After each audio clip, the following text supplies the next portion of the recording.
Hi everyone, welcome to Glow's Kindred Kitchen, and I'm Glow. Well, today I wanted to share a recipe with you for muffins. And one of the reasons I'm making these today is when Richard and I were grocery shopping this weekend, one of our grocery stores has a little section in the produce department. It's like a little shelf that they put produce on that they want to move quickly. So I usually hit that just to see what there might be, and sometimes there's stuff on there that I have never tried before. But this time they had a bag that had 4 pears in it, and I think I'm only going to need 2 for this, so I have the other 2 over there. Plus there were 3 apples, and guess what I paid? $1.25. So when I came home I thought, this will be perfect to make some muffins. And the recipe I'm doing today is a spiced pear muffin. And it has cardamom in it, which is the star besides the pears. There's ginger in it and a little bit of nutmeg. And these are delicious and they're made fairly healthy. So let's just go ahead and get started. I'm going to go over the ingredients and then we'll start putting it together. One of the things it calls for is a cup of oats, old-fashioned oats. So I'm going to go ahead and put that in here, along with a cup of milk. And I've warmed up my milk and I put a little vinegar in it as well, so it's kind of like buttermilk. So I'm going to go ahead and just stir this up. And I warmed up the milk because I feel like that helps to soften up these oats. And you're supposed to let these soften here for 15 minutes. So the oats will absorb that milk. So while that's working for us, let's go ahead and discuss the other ingredients. It calls for 1 cup of flour. You can use whole wheat flour if you want, or you can use regular all-purpose flour, and that's what I'm using today. It calls for 1 teaspoon of baking powder. It calls for 1/2 teaspoon of baking soda, which I keep in a jar like this, and 1/2 teaspoon of salt. So I think I'm just going to go ahead and put this stuff in now so we have more room here. And you mix all your dry ingredients together. This is about that's 1/2 teaspoon. The reason I stopped is there was a little lump there and I wanted to make sure we had about the right amount. And then we have a teaspoon of baking powder. So we're going to move these ingredients over here and get them out of the way.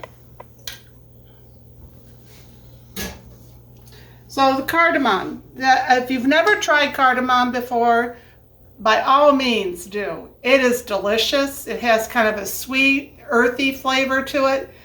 Eastern Europeans use it a lot in their baking, and ever since I started using this, this is one of my go-tos. So I'm going to go ahead and put a teaspoon of this in. And this pears, that's kind of funny, isn't it, because of putting pears in. But it pairs really well with pears. So a couple of pears. Yeah. So, and then I like to put ginger with pears too. So this is going to be a shy. See, that's pretty shy of it's in between 1/8 and 1/4 of a teaspoon of ground ginger. And then I'm going to put some nutmeg in it too, ground nutmeg. And that's probably like 1/8 of a teaspoon, because you want your cardamom to be the star here. So I'm going to, let's see, I have all the dry ingredients here.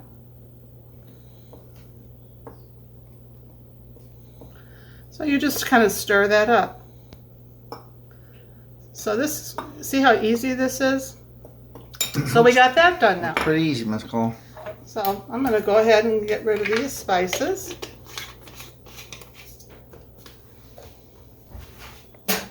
Just so we have more room.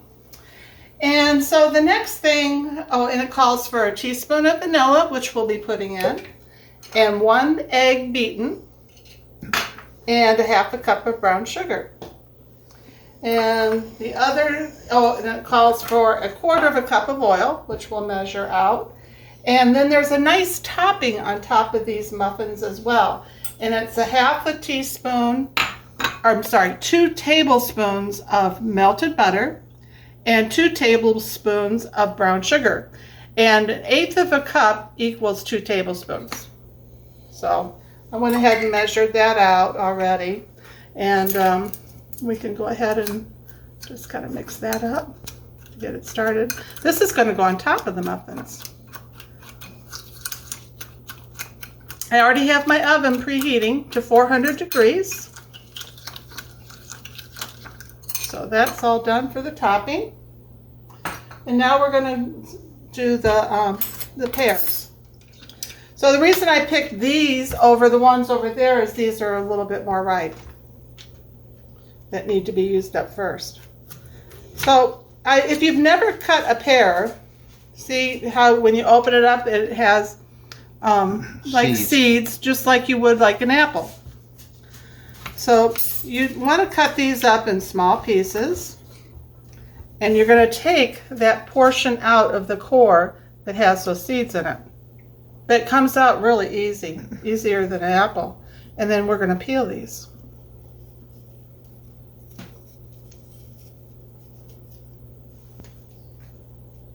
See how easy this is?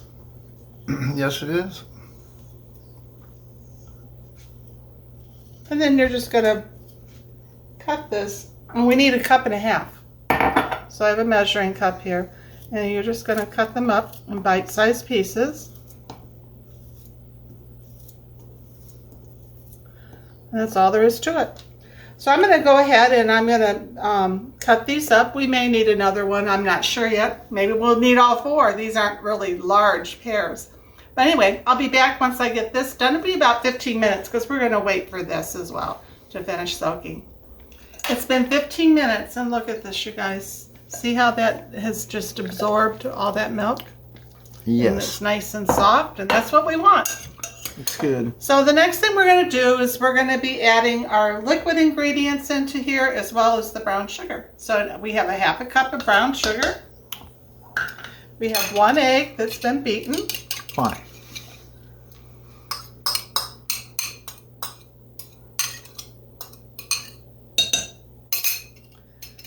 We have 1/4 cup of oil, cooking oil. This is canola. You can use like even a real light olive oil in this, and that would be just fine as well. You would just want to make sure whatever oil you're putting in there is fairly neutral, not real strong. And we have 1 teaspoon of real vanilla.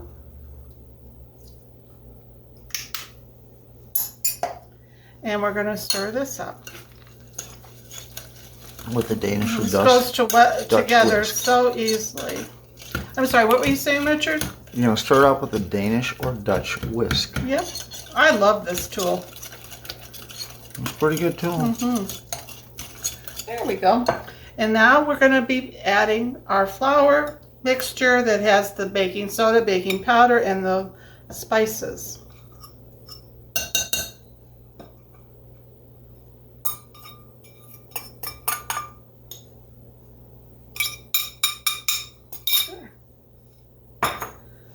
We're going to stir this up. And right after I got the pears all cut up, and I'll show you those in a minute, I did spray my 2 muffin tins. This particular recipe does work out better not to use the paper cupcake liners in it. I feel like by doing it this way, they brown better in your muffin tins and just adds more flavor. There. So now we're going to lightly fold in these pears. And see, I'll show you. I cut them up about like that. Looks good, Miss Cole. Well, those don't want to come out.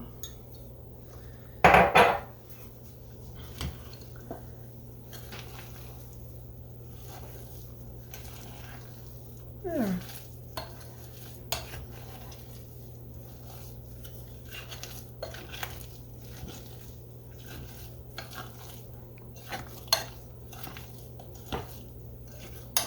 Okay, so So you can use a spoon to fill these up with, or you can use like a scoop like you would for cookies, and actually that's probably what I should do. So if you just stop the camera for a moment, Richard, I'm going to go get my little scoop thing and I'll be right back. So this is my cookie scoop that I use. And I find that this really works well for, you know, all kinds of things. I even use it for meatballs. But you want to fill them like 2/3 of the way full.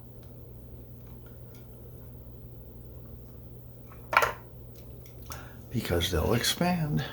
Yep, and also we're going to be putting on that delicious topping. That's true.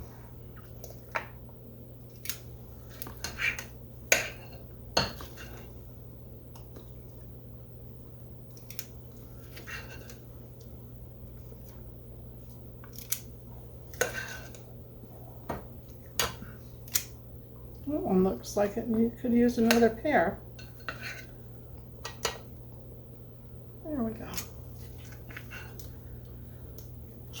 So I'm going to continue to fill these, and I'll be right back, and then we'll put the topping on.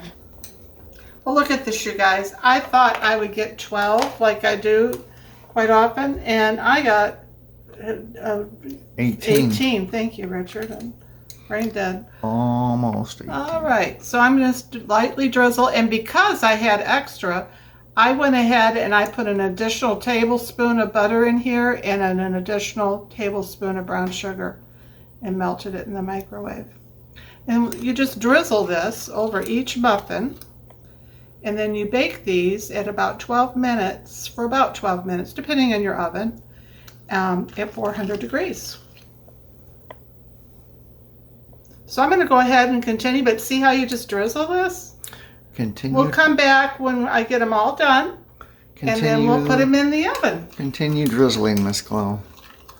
We'll be back. Well, look at this, you guys. See how you just drizzle that on top? Yes. And before I put my cupcake tins in the oven, and also cake, you know, whatever I'm doing, I always wipe around just to get rid of the butter from spraying it on, and also if I spilled on it. It just makes for an easier cleanup in the end. So anyway, I'm going to go ahead and put these in the oven for about 12 minutes, and then guess what? We're going to get to have some muffins. I'll see you back in about 12 minutes. Well, we just took these out of the oven. They took 14 minutes. And don't they look delicious? They smell delicious too. The kitchen smells really good. But these definitely need to cool for probably 15 to 20 minutes before we have them. So I'll be back and then we can taste test. Well, I believe they're cool enough now for us to try. So I'm going to go ahead and take one out. And I wanted to share with you too, I use the light colored muffin tins. I prefer those over the dark. I find that they cook better for me, more even. They don't burn as easily, you know, whatever you're putting in them. Then when I take them out, I just take my knife and go around. Why do you think the light ones work better? To be honest, I really don't know. I think the dark probably absorbs the heat more, and I just find that the light colored ones do better. And with that being said, they were hard to find. I needed to replace some of them that I had. And so, because I had given some away, and I had a hard time finding the light colored ones, and guess where I found them? At a used place. So I was so happy I found them, and much cheaper than if you bought them brand new. But some of them I don't think had ever been used. Mm-hmm. But anyway, you can see how easy these pop out. Let me just show you another one.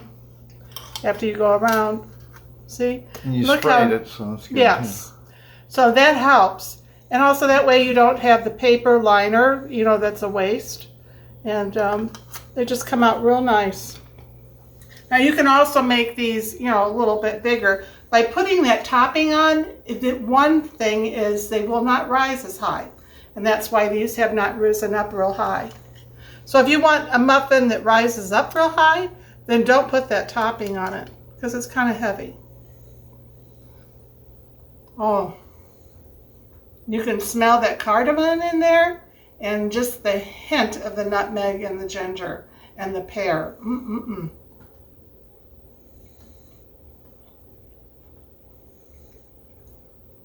This is very good. Delicious. And you can taste the oatmeal that's in it, but it's delicious. Look at that, you guys. Look how moist that is. Looks good. So anyway, I hope you, I hope you've enjoyed this. And if you have, and you haven't subscribed to our channel yet, please do. Give me a like and a comment, and we'll talk to you later. Thank you for joining us today. We appreciate it. Bye. Well, we have this now. Look at this, you guys. Let's start that part over. I didn't like the way I started that. I didn't like it either.